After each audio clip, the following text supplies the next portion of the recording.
thankfully, black people in this country in the last 50 years have stuck to other forms than physical violence. By and large, black folks have not used physical violence to gain their dignity and equality. Thank God.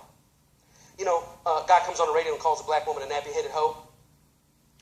And thank God they went to brand violence and economy violence.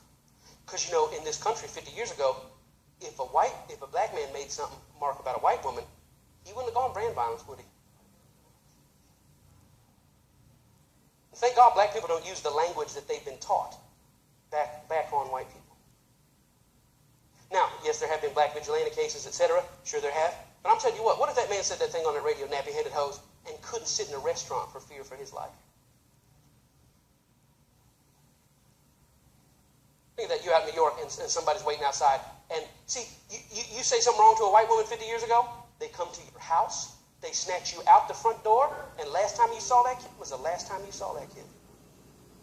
What if our imports fully learned our methods?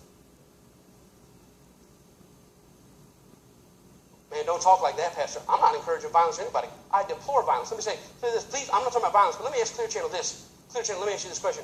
If I were to go the violent route, is there a particular station that you wouldn't want me to listen to for inspiration? Come on. Is there a particular race of an artist you wouldn't want me to draw my inspiration? If I was going to put together a plan out of your 5 stations, which station would I not? Because one station tell me to go by them goon rules. You know what the goon rules are, right? You can't beat them, then you pop them. You can't man them, then you drop them, right? That's what the goon rules are. That's what the goon rules are. Seconds, minutes, hours to the almighty dollar, and the almighty power of the chopper. I mean, that's what I don't get that off Taylor Swift. I didn't get that off Fun. I didn't get that off of 97.9. I didn't get that on 99.1. I didn't get it off of 101.5. But there is a station I could find inspiration on. If I just acted out what you put out for black youth, how happy would you be if that was my approach?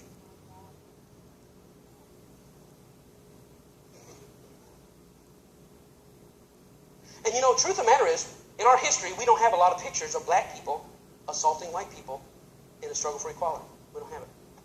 Matter of fact, in the Rodney King riots, we watched on horror as they snatched Richard Denny out of his truck and smashed a brick into this white man's head live on television.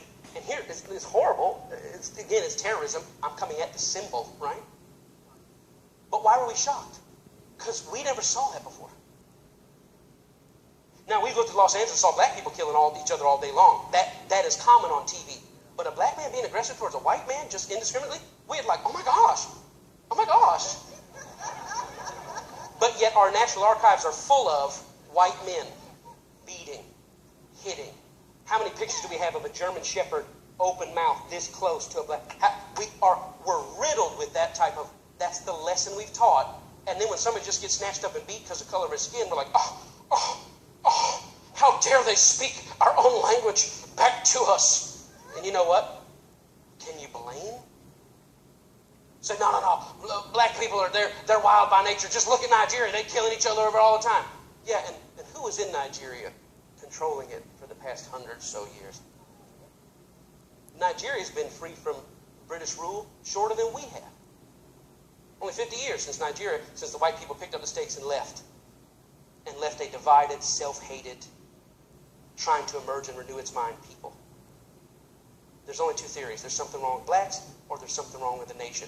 Something wrong with blacks, point fingers. Something wrong with the nation, roll up your sleeves and get busy. And I'm telling you, in our generation, we can change. That when my granddaughter looks up U.S. prison, we can change the picture of it. U.S. poverty, we can change the picture of it. But we can't talk about what we want to do if we don't change what we can change. And what we can change by tomorrow is not putting blacks out on the radio as the soul killers, drug dealers, women. We can change it by tomorrow.